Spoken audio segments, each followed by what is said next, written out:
Hey, ¿qué tal, cinéfilos? Bienvenidos a Coleccionando Dogs. Yo soy JB y espero que todos estén bastante bien en esta cuarentena, se estén cuidando mucho, estén disfrutando mucho este descanso.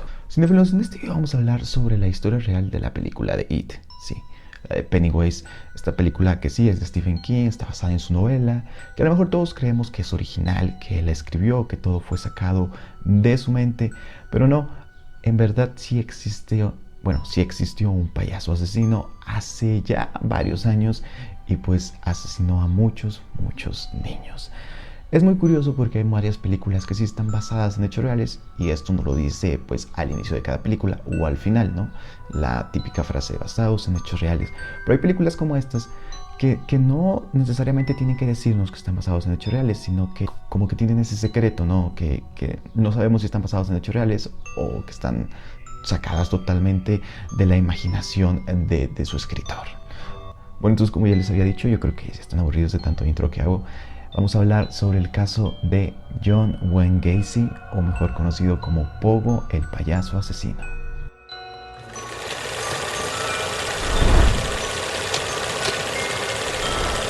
John Wayne Gacy, nacido el 17 de marzo de 1942, que vivió en los suburbios de la ciudad de Chicago, de una familia de inmigrantes europeos que pues venían huyendo de la pobreza de aquel continente.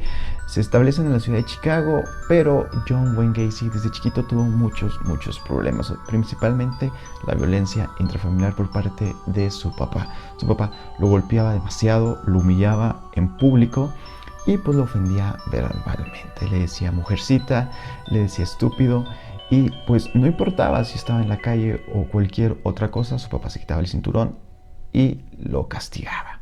Para empeorar las cosas, en 1951 John fue abusado sexualmente por un amigo de la familia y no tuvo ningún acompañante pues psicológico, sino que John tuvo que callarse todo esto y vivir el resto de su vida pues con este trauma.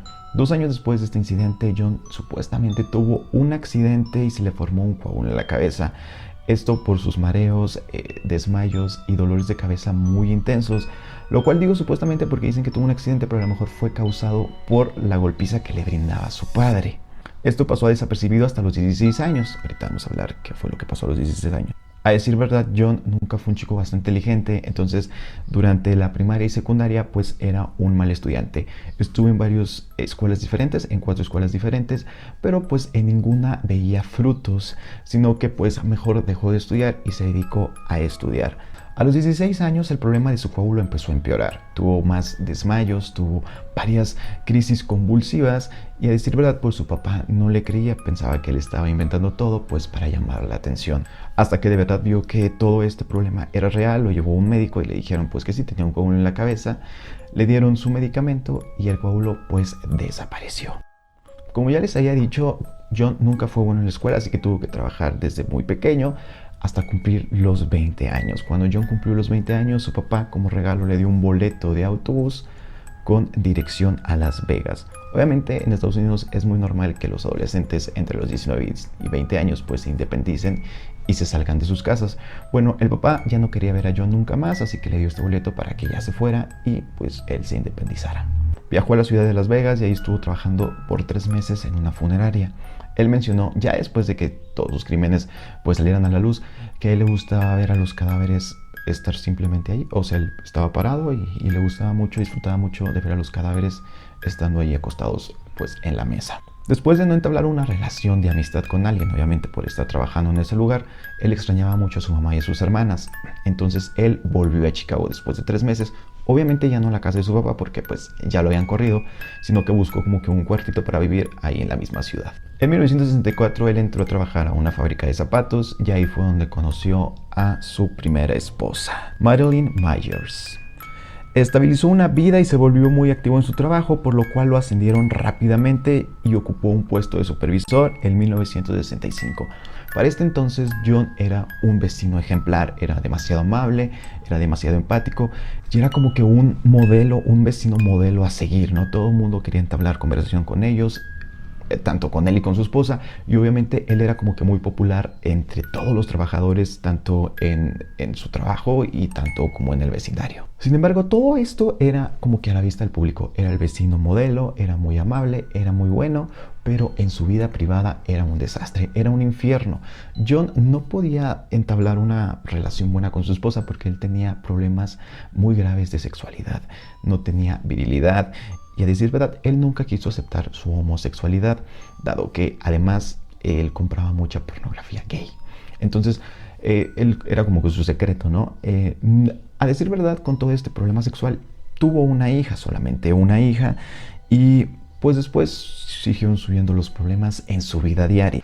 En 1966 ellos se mudan a Waterloo, Iowa, donde sus suegros tenían como que un establecimiento de comida rápida. Aquí se los voy a poner el nombre porque creo que no lo podemos poner. Entonces él se dedicaba a freír pollo, solamente es lo que hacía al principio. Entonces ahí él empezó a sentir como que atracción por los adolescentes que trabajaban ahí, obviamente demasiado jóvenes. Y aquí viene un dato bastante feo, que era que él los sobornaba, ¿no? A los chicos más pobres que iban a pedir empleo ahí al establecimiento. Él les decía, pues ¿sabes qué? Te voy a dar tanto dinero porque me practiques sexo oral. Obviamente varios de estos adolescentes pues aceptaban el trato de John, pero obviamente con el hecho de que callarse y no decir nada. Creo que solamente fueron 3 de los empleados lo que lo hicieron. Pero todo se empezó a complicar cuando invitó a su casa a un joven llamado Edward Lynch a jugar billar a su casa. Le propuso que el perdedor le practicara una felación al otro. A lo que el chico pues obviamente se negó y dijo que no, pero John se enojó, agarró un cuchillo de la cocina y trató de apuñalarlo. El chico evadió el cuchillazo. John se puso a llorar y se puso muy triste y se puso muy nervioso y le dijo que por favor no le contara a nadie sobre esto y que como premio él le iba a dar muchos videos para adulto para que él estuviera callado, lo cual funcionó por un tiempo porque él estuvo pues lo mantuvo en secreto. Después con el tiempo volvió a invitar a más adolescentes y entre ellos iba Donald Burgess. Este chico pues lo invitaba a su casa a ver pornografía y le decía pues que lo masturbara. El chico pues accedía porque John le daba dinero y esto lo hizo como alrededor de 5 veces. Pero lo interesante aquí es que el papá de Donald era como que un miembro muy importante en la comunidad de los vecinos, como que tenían su comité. Entonces John, obviamente como era súper popular, era súper amable, estaba incluido en ese comité. Entonces el papá de Donald como que se quería lanzar como un candidato, no me acuerdo qué clase de elección. Entonces él sabía que su hijo se juntaba mucho con John. Entonces él un día le pregunta, oye, ¿cómo es John? ¿Qué clase de hombre es? Entonces el niño como que ya estaba súper traumado porque John, aparte de que le daba el dinero porque le practicara esos actos, también lo amenazaba. Entonces Donald ya estaba como que súper nervioso, no sabía qué hacer, no sabía si contarle a las demás gente o no. Así que le contó a su papá todo. Después de que Donald le contara todo esto a su papá, le fueron a poner una denuncia. John fue arrestado por abuso a menores. Obviamente después el otro chico que les digo que lo trataron de apuñalar también mencionó que lo que le había pasado. Entonces John fue acusado y fue sentenciado por 10 años de prisión, lo cual pues era como que lo que él se merecía. John era un chico bastante amable, se portaba muy bien, era muy empático con todos, con los guardias, con sus compañeros. Obviamente ahí lo tenían como que un poquito aislado de los demás reos. Entonces con los guardias que tenía era muy bueno, era pues una persona que persuadía muy fácil. Entonces escúchenlo bien, de darle 10 años de prisión solamente le dieron 16 meses. Todo por su buena conducta. A los 16 meses obviamente él sale de prisión, su esposa le pide el divorcio. Sus padres, obviamente su madre y su hermana, no lo quieren ver por los actos que había hecho. Todo se viene bajo para John. Después, en 1971, John compró una casa después de salir de prisión. Yo creo que tenía bastante dinero ahorrado. Compró una casa en un sector bastante, pues, de gente rica, de gente de alta sociedad. Ya ahí conoció a su amiga de la infancia, Carol Croft, que ya tenía mucho sin verla. Carol había tenido como que problemas en su matrimonio, había tenido 2 hijos, pero ella se había divorciado. Tenía 2 hermosas hijas, a lo cual pues a John se le hizo algo bastante interesante porque pues él, como no podía engendrar hijos por sus problemas sexuales, dijo pues ya esta muchacha tiene 2 hijas, ya no voy a tener que realizar ese acto para tener más familia. Entonces él se casa con Carol y su vida parece ser la más perfecta, ¿no? La vida que todo mundo desea. Obviamente esto al público, de nuevo, son una familia súper perfecta, súper amable, súper populares, donde como que ellos son el centro porque hasta realizaban pequeñas reuniones en su casa, barbacoas, jugaban algunos juegos de mesa y todo se centraba allí. Pero después viene el dato interesante, porque van a decir, oye, ya hablaste mucho sobre la vida, pero ¿cuándo se convierte en un payaso? ¿Qué es lo que nos importa, no? Pues aquí es lo que viene. Porque él empieza a tener mucha popularidad y él quiere aumentarla. Dice, yo me llevo muy bien con todos mis vecinos, pero quiero hacer más cosas para ser más popular, ¿no? Quiero tener a todos aquí conmigo. Y es lo que lleva a convertirse a Pogo el payaso. Él decide convertirse en un payaso pues para ir a eventos sociales, ¿no? Ya sea hospitales, ya sea fiestas infantiles, y para que todos lo recuerden como que el vecino amigable, ¿no? Pero lo cual era bastante creepy, porque el maquillaje del payaso es bastante feo. O sea, a comparación de otros maquillajes de otros payasos de esa época, pues el de él se veía bastante raro, ¿no? Toda la cara pintada de blanco, o como que en los ojos unas sombras azules, y los gorros que utilizaba, o sea, eran bastante feos. O sea, daba bastante mala impresión. En vez de ser un payaso que te diera alegría, que te diera como que confianza de estar con él, obviamente no, o sea, es todo lo contrario. Todo se volvió mejor para él durante algunos meses, porque obviamente debido a su popularidad pues iba a los hospitales, les digo, tenía muchos eventos sociales, a lo cual les regalaba a los niños pues globos, peluches, todo él comprado pues por su propio dinero.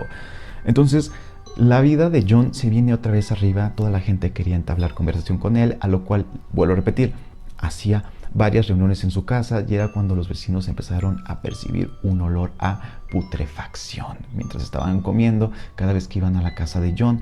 Y él decía que eran las cañerías, que las cañerías estaban atascadas y que ahí abajo había ratas muertas, pero que no se preocuparan, que él iba a arreglar las cañerías y iba pues a quitar todo ese mugrero, supuestamente las ratas muertas, él las iba a sacar para no generar ese mal olor. Hasta que un día el olor era suficientemente pues desagradable, que los vecinos se fueron a quejar fuertemente con él, como de que, ¿sabes qué, John? Huele muy mal tu casa, necesitas destapar las cañerías ya. Entonces John responde de que no, sí, yo voy a sacar las ratas y voy a destapar la cañería, ustedes no se preocupen. Pero aquí todo se complica, porque ese mismo día se anuncia la desaparición de un niño de 15 años llamado Robert Pist. Este niño trabajaba en una farmacia como ayudante de esa farmacia, y su mamá ya estaba muy preocupada porque tenía 2 días sin ir a dormir a su casa. Y lo último que le había dicho Robert a su mamá es que iba a ir con un tal John Wayne Gacy, porque él le iba a ofrecer un empleo donde le iban a pagar mucho dinero. Su mamá fue a la policía, les dice que el chico iba a ir con este señor porque le iba a ofrecer un empleo con mucho dinero. Entonces los policías empiezan a sospechar, porque John ya tenía pues aquellos antecedentes de abuso de menores. Entonces van a agarrar una orden de cateo para entrar a su casa. Obviamente entran. John menciona que no conoce al niño, obviamente de una forma tan amable, de verdad tan amable, que él pone de todo corazón pues ayudar a encontrarlo. Les dice a los policías, vamos, yo les ayudo, vamos por linternas, ya es de noche, vamos a gritar el nombre del niño, cómo se llama, vamos a buscarlo, le voy a decir a más vecinos que nos juntemos, llegamos como que una patrulla para ir a buscar el niño. Mientras que él sabía que el niño estaba enterrado abajo de su casa. Obviamente los policías entran a la casa, no encuentran nada, o sea, porque hacía superficialmente pues no encuentran nada, hasta que bajan al sótano. Bajando al sótano encuentran herramientas de tortura con sangre. Entonces ellos empiezan a dudar como de que pues ¿para qué los utilizas? ¿No? Y él dice que para que algunos animales, como las ratas que andan por en su casa, entonces pues como que no les convence. Lo llevan a la estación de policía, pero obviamente pues no encuentran las pistas como que para culparlo, ¿no? No hay evidencias como para culparlo tanto, entonces lo dejan libre. Pero aquí es donde comete uno de sus peores errores John, que es entablar una buena amistad con esos 2 policías que fueron pues obviamente a interrogarlo a su casa. Después John empieza a seguir yendo a los hospitales, teniendo más fiestas, atrayendo más niños a sus casas. Obviamente, como él tenía el poder de ser Pogo el payaso, los niños se acercaban tanto a él.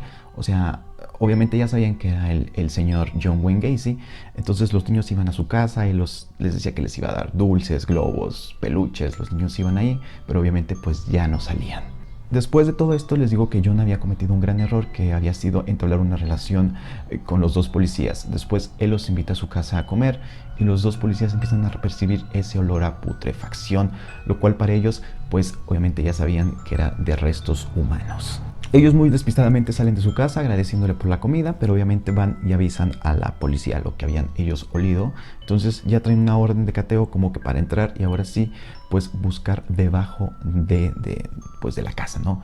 a lo cual ellos pues van todas las herramientas posibles pues para buscar abajo del piso de madera qué es lo que había. Y oh sorpresa, había más de 35 tumbas ahí, o sea, pozos con niños en estado de putrefacción, unos ya muy avanzados, otros apenas en proceso de descomposición, y eso era lo que generaba todo el olor. Esto se volvió más creepy porque cuando los policías encontraron todos los cadáveres, él simplemente, o sea, John se acerca a uno de ellos y le susurra y le dice: maté a más de 30 personas. John obviamente se llevó a la policía, fue a un juicio que empezó el 6 de febrero de 1980. Tomó una actitud con calma y silencio a pesar de los ataques de la fiscalía que lo representaba como un monstruo, mientras su abogado defensor trataba de argumentar que él estaba loco y que todo lo hacía pues por esas clases de locuras. Por lo que fue sometido a un examen psiquiátrico que dictaminó que no mostraba ningún remordimiento y tenía una capacidad para mentir y estaba legalmente sano. Previamente todo esto empeoró para John. Bueno, él ya lo tomaba con calma, ya estaba como que supuestamente totalmente pues bien con lo que había hecho, o sea, no tenía ningún problema. Si lo iban a matar o lo iban a meter a prisión, a una cadena perpetua, él estaba como que bien con eso. Pero uno de sus chicos que había tratado también como que de asesinar, pero él había salido corriendo, o sea, escapó de ahí. Él dijo que sí estaba un poco loco, que él lo había amarrado en una silla. Obviamente le había hecho bastantes cosas, se había desnudado todo, o sea, John, y se había puesto a ladrarle como perro. O sea, imagínense a este hombre desnudo y estaba alrededor del chico, o sea, gateaba alrededor de él en una silla y le ladraba. Y que hacía varias cosas bastante raras. Entonces, que él había aprovechado una situación para escapar y obviamente pues John ya no había ido atrás. Pues eran como que testimonios de cosas atroces, como que sí estaba loco, pero no sabían por qué en los exámenes psiquiátricos pues no salía nada, sabía como que estaba legalmente sano. Al final, el 13 de marzo de 1980, John Wayne Gacy fue hallado culpable del homicidio de 33 adolescentes y condenado a 12 penas de muerte y 21 cadenas perpetuas. Días después de la sentencia, pues John fue llevado a donde se le aplicaría la inyección letal y obviamente le dijeron que podía decir sus últimas palabras y creo que ningún familiar de él estaba presente, a lo que él dijo: bésenme, él, nunca sabrán dónde están los demás cuerpos. Esto quiere decir que John, aparte de los 33 homicidios y los 33 chicos que había enterrado en su casa y en el jardín de su casa, esto quiere decir que había más niños que había asesinado y violado. Espero les haya gustado esta historia, cinéfilos. Es muy interesante ver qué películas están basadas en hechos reales y más que todo más interesante cuando no nos lo dicen en la película, ¿no? En el libro sí se menciona a Pogo el payaso en una parte donde Stephen King describe el traje de It, de Pennywise. Especialmente, ya había publicado en Instagram y en Facebook, recuerden seguirme en Instagram y en Facebook, ya había describido el traje yo y había puesto una imagen, se los voy a dejar aquí también, donde él pues describía el traje y que estaba muy inspirado en Pogo el payaso. Entonces esto nos daba pues muchas iniciativas de que toda la historia de It, de Pennywise el payaso bailarín, pues estaba pues muy relacionada a John Wayne Gacy, Pogo el payaso asesino. Nos vemos hasta el próximo video, cinéfilos. Yo soy JV, espero y se la sigan pasando muy bien. Nos vemos.